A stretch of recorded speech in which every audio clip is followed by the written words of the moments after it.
Assalamualaikum warahmatullahi wabarakatuh. Selamat pagi semuanya, salam sejahtera bagi kita semua. Sebelumnya yang terhormat Bapak Asep Sudrajat, SPD MPD, selaku dosen pengampu saya pada mata kuliah Bahasa Indonesia di Universitas Mercu Buana.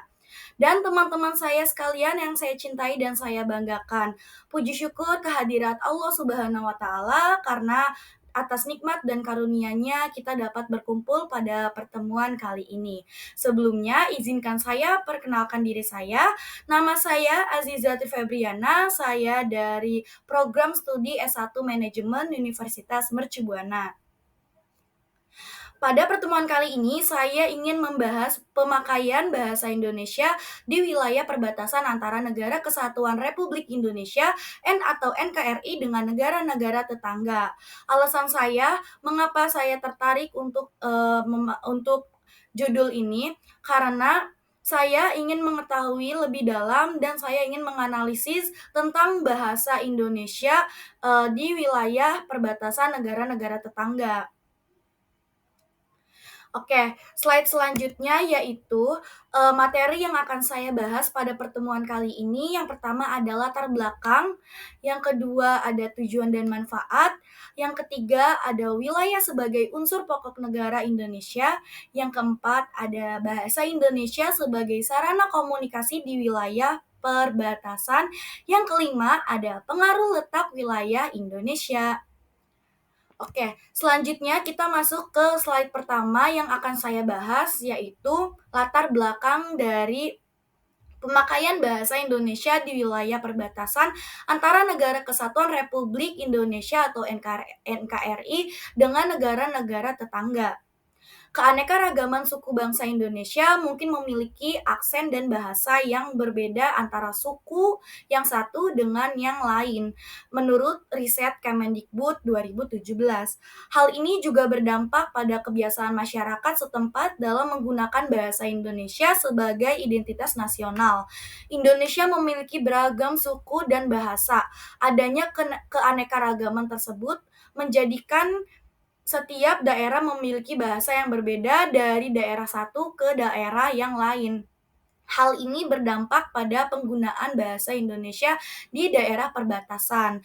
Jadi, negara kita, yaitu negara Indonesia, memiliki beragam bahasa, beragam suku, dan beragam budaya. Seperti halnya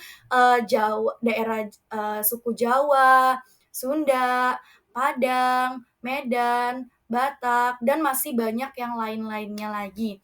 Tetapi dari banyaknya beragam suku, bahasa, daerah, tetap saja bahasa Indonesia menjadi bahasa utama yang digunakan oleh bangsa Indonesia atau rakyat Indonesia.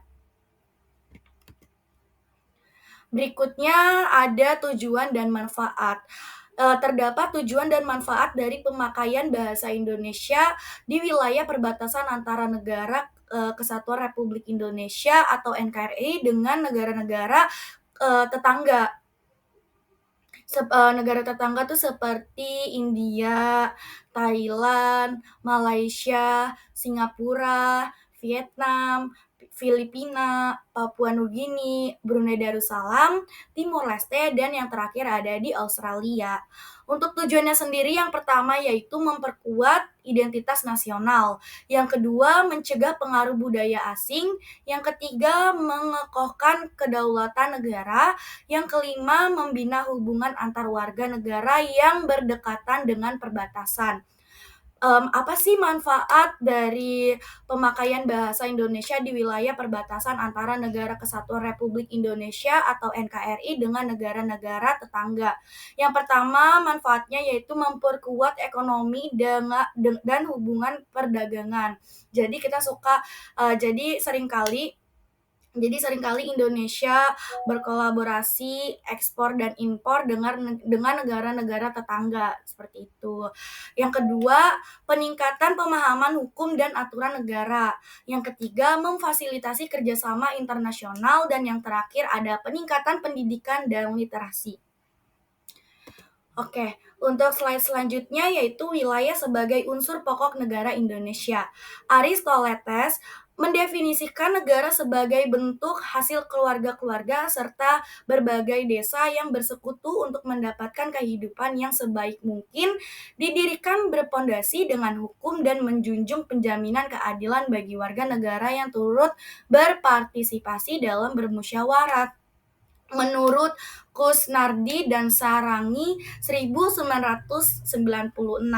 Jadi Indonesia sendiri ini memiliki pedoman dan pandangan hidup yaitu Pancasila. Isi Pancasila sendiri yang pertama yaitu ada ketuhanan yang Maha Esa, kemanusiaan yang adil dan beradab, yang ketiga ada persatuan Indonesia, yang keempat ada kerakyatan yang dipimpin oleh hikmah kebijaksanaan, dan yang terakhir, yang kelima, yaitu keadilan sosial bagi seluruh rakyat Indonesia. Disepakati 4 unsur mendasar konstitusi dari suatu negara seperti penduduk, wilayah tertentu, pemerintah yang berdaulat, dan kemampuan berhubungan dengan negara lain. Berdasarkan sumber hukum internasional, tersebut wilayah merupakan salah satu unsur pokok dari berdirinya dan penyelenggaraan suatu negara. Gitu. Oke. Selanjutnya, bahasa Indonesia sebagai sarana komunikasi di wilayah perbatasan. Jadi, kenapa dibilang bisa sebagai komunikasi di wilayah perbatasan? Karena sebagian negara tetangga itu seperti Malaysia dan Papua Nugini itu sebelumnya satu negara sama Indonesia dan memutuskan untuk bikin negaranya mereka sendiri gitu. Pada 18 Agustus 1945, bahasa Indonesia ditetapkan sebagai bahasa nasional atau bahasa negara bersamaan dengan pengesahan Konstitusi Undang-Undang Dasar 1945. Ada juga fungsi bahasa Indonesia memiliki 4, yaitu sebagai lambang kebangsaan negara Indonesia, lambang identitas nasional, dan yang ketiga itu sarana penghubung antar warga satu dengan yang lain, baik dalam kelompok masyarakat yang sama atau yang berbeda. Dan yang terakhir ada alat pemersatu bangsa tanpa melihat latar belakang sosial budayanya. Seperti yang saya bilang tadi, kalau Indonesia itu memiliki banyak sekali bahasa daerah, bahasa suku, budaya, dan adat. Tetapi tetap aja bahasa Indonesia itu menjadi bahasa pemersatu bangsa tanpa melihat latar belakang sosial budayanya. Seperti itu. Berikutnya ada pengaruh letak wilayah negara Indonesia. Pulau biasanya memiliki intensitas budaya yang tinggi dengan pendatang entah turis asing maupun dari Indonesia. Menurut Budianto 2012, dalam bukunya menyebutkan bahwa masyarakat kita adalah kelompok manusia yang berbudaya tinggi. Dapat dirasakan sebagai dinamika budaya disebabkan oleh faktor historis dan beragamanya kondisi wilayah di negara kepulauan Republik Indonesia. Suku, budaya, agama, dan adat yang berbeda-beda berpadu sebagai satu yang seluruh digunakan sebagai fondasi menyatukan dan mengkelompokkan masyarakat. Oke, sekian dari saya pemaparan materi untuk presentasi saya kali ini. Kurang lebihnya mohon maaf. Wabillahi taufik wal hidayah. Wassalamualaikum warahmatullahi wabarakatuh.